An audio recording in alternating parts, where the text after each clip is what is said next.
त्वं हिनः पितावसु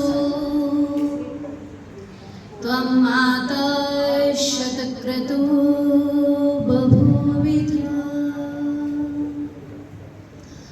अधाति सुम्नमहि ॐ यामेधां देवगणः पितरस्योपासते तया मामद्य मेधाविनं गुरो।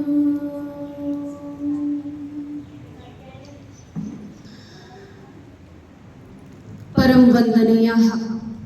वंदनीय मम आचार्यवर्यः परमादरणीय मुख्याधिष्ठात्री महोदयाः सर्वे अतिथिजनाः सर्व शिक्षकाणां सर्वे ब्रह्मचारिणः अद्य गुरुकुल जन्म उत्सवे वर्तते।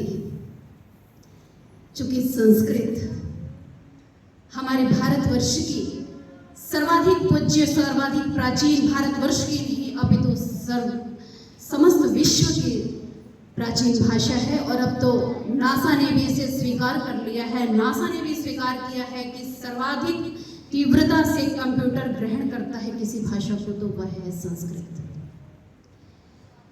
आज इस गुरुकुल जन्म दिवस पर हमारी गायत्री दीदी और बहुत सारे लोगों ने ब्रह्मचारियों ने बहुत सब अनेक इतिहास के बारे में बताया। मैं सर्वप्रथम आज इस गुरु पूर्णिमा के शुभ अवसर पर जिनको मैंने देखा, जिनके सानिध्य में मैंने शिक्षा पाई, अपनी परम पूज्य स्वर्गीय कमला माता जी के चरणों में प्रणाम करती हूँ।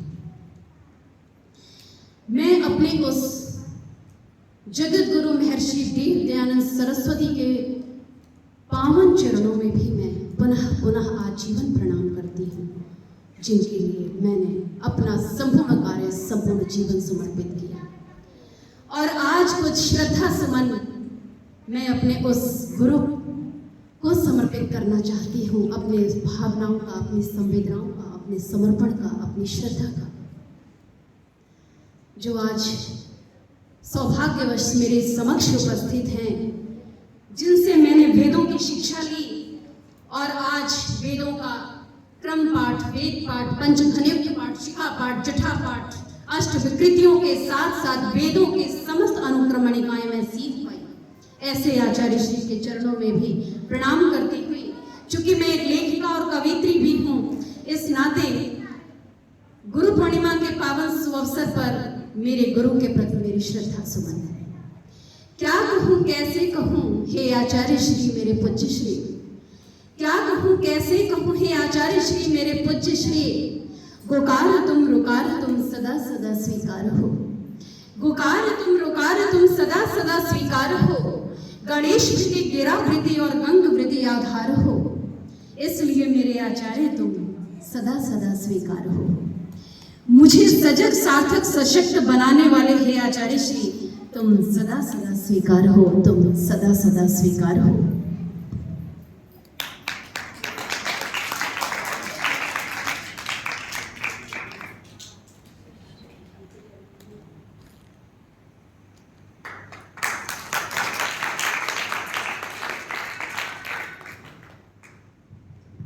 इसके उपरांत जिन्होंने अपना जीवन, मेरी एक बार पवित्रा दीदी से बात हो रही थी संतानों के संदर्भ में।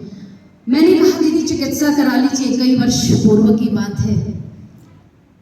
मैंने कहा मैं अच्छी डॉक्टर बताती हूँ। इन्होंने कहा अब नहीं करानी, क्योंकि गुरुकुल में ही मेरी इतनी संतानें हैं, इन्हीं को जीवन देना है।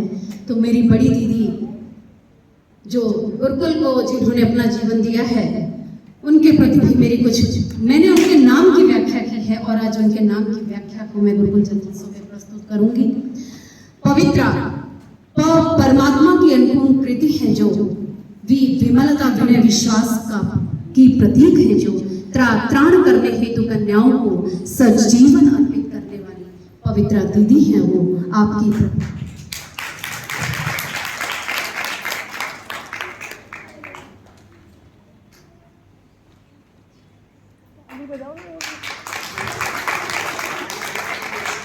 अब मैं अपनी पुरानी स्मृतियों में आदरणीय लक्ष्मी दीदी, आदरणीय चंचल दीदी, आदरणीय गायत्री दीदी, आदरणीय सविता दीदी, ये मेरी मुझसे बहुत श्रेष्ठ, और जब मैंने अध्ययन किया तो इन सब के सानिध्य में थी, इन सबको भी मैं नमन करती हूँ।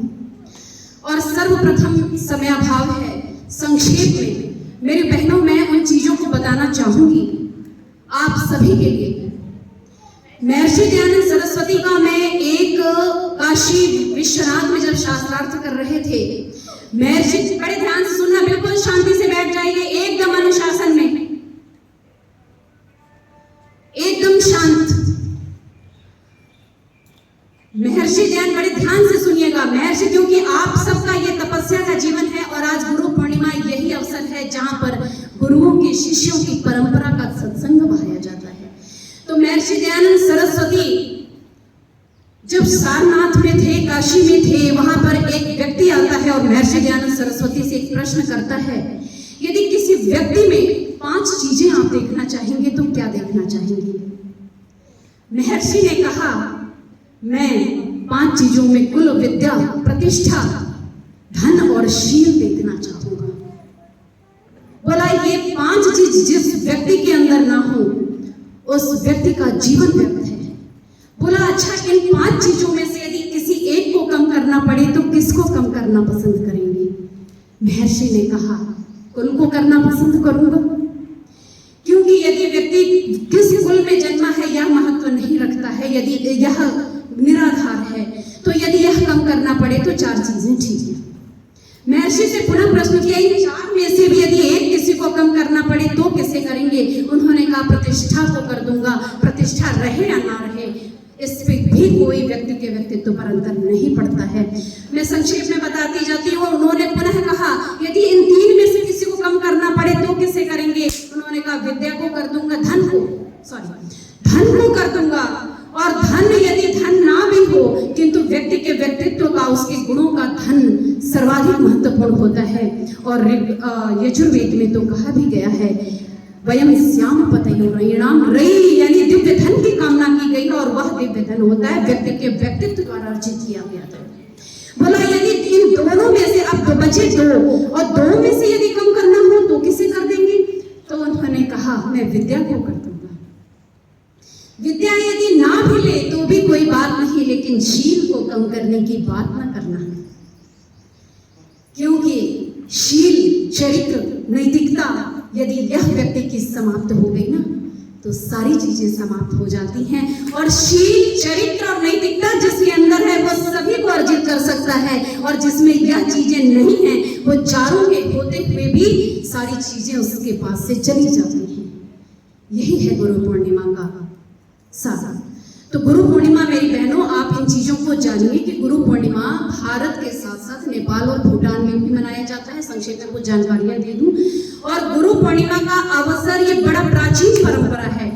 ये जब ऋषि मुनि गुफाओं में रहा करते थे और अरण्य में जाकर के वहां गुरुकुलों में शिक्षा लिया करते थे, उस समय भी मनाया जाता था। तो गुरु पूर्णिमा हमारे जो आर्य और हिंदू मान्यता अनुसार है वो वे लोग मनाते हैं, और जैन और बौद्ध संप्रदाय में भी मनाया जाता है। इसके अतिरिक्त और कोई संप्रदाय नहीं है जो गुरु पूर्णिमा का पावन पर्व मनाता है। तीसरी चीज मैं बताना चाहूंगी कि एक बार मैं पढ़ रही थी इसी शील के ऊपर, सबसे प्रमुख है विद्या। जब हम ग्रहण करते हैं ना, तो विद्या ग्रहण करने के बाद हमारा जो आधार है, यह गुरुकुल का क्या, गुरुकुल और बाहरी शिक्षा में क्या अंतर है, यह भी मैं बता देना चाहती हूँ।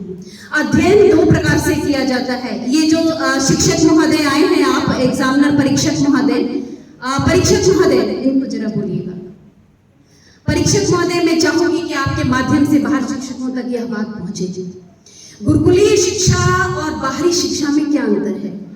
बाहरी शिक्षा, बच्चे इंजीनियर, डॉक्टर, बहुत सारी ट्रेनिंग ले रहे हैं, IAS बन रहे हैं, बहुत अधिकारी बन रहे हैं बड़े बड़े, किंतु इतने भ्रष्टाचार, बाहर की दुनिया चकाचौंध का जो संसार है ना, जिन्होंने गुरुकुलीय शिक्षा नहीं ली है, जिन्होंने आध्यात्मिक शिक्षा नहीं ली है, जिनके जीवन में अध्यात्म नहीं है, वे भ्रष्टाचार में पूरी तरीके से लिप्त हैं और उनका जीवन बड़ा ही व्यर्थ है। तो मैं ये बताना चाहूंगी कि गुरुकुलीय और बाहरी शिक्षा में क्या अंतर है। तो अध्ययन दो प्रकार से होता है, और एक अध्ययन होता है पुस्तकों के पृष्ठों को पलटने से। जब हम पुस्तकों के पृष्ठों को पलटते हैं तो पठन और पाठन होता है, और एक होता है मन की आंखों को बंद करने से। और मन की आंखों को बंद करके जब अध्ययन होता है तो वहाँ वेद, दर्शन और उपनिषद का अध्ययन होता है। बस वही अध्ययन गुरुकुलों में कराया जाता है। तो जो मन को बंद करके, तो गुरु क्या है, जैसे मैंने गुरु कहता है सा विद्या या विमुक्त, वो उपनिषद बिल्कुल एक स्वर में कहते हैं विद्या वह है जो बंधनों से मुक्त कर देती है। और गुरु, गु का अर्थ होता है, गु का अर्थ होता है गुकार, और रू का अर्थ होता है रुकार, गुरु।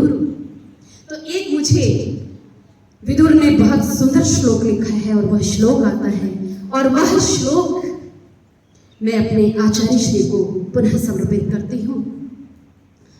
गुरु कांधरस्तस्य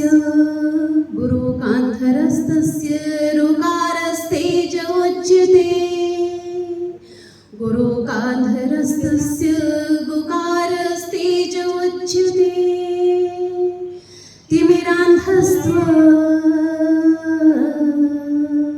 तिमिरान्धस्तस्व विनाशाय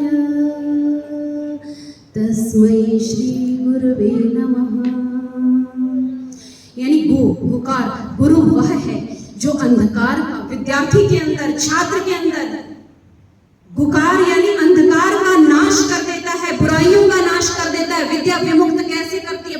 बंधनों से। तो बंधन है बुराइयों के, बंधन है सीखने के, इन सबको मुक्त कर देता है। रुकार अर्थात अपने ब्रह्मचारियों में तेज भर देता है, तेजवान होते हुए ब्रह्मचारियों को तेजवान बना देता है।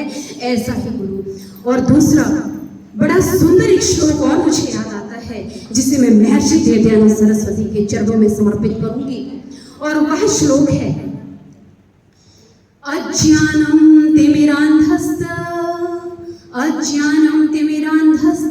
ज्ञानाञ्जनं शलाकया, अज्ञानं तिमिरान्धस्य ज्ञानाञ्जनं शलाकया, चक्षुरुन्मीलितं येन तस्मै श्री गुरुवे नमः। यानी वो महर्षि दयानंद सरस्वती जिन्होंने ज्ञान अंजन की शलाका यानी ऐसा काजल हमारे नेत्रों में लगा दिया, जिससे कि मन की अंधकार की आंखें उन्होंने खोल दी। मेरी ही क्या, आप सबकी ही क्या, हमारे आचार्य की ही क्या, सारे संसार की खोल दी। तो ऐसे महर्षि देवदयानंद सरस्वती। तो इसके साथ ही मैं इस गुरु पूर्णिमा के पावन अवसर पर अपने संक्षेप में विचारों को रखते हुए अपनी वाणी को विराम देती हूँ। एक बार जोर से बोलिएगा, वंदे। देश के सभी महान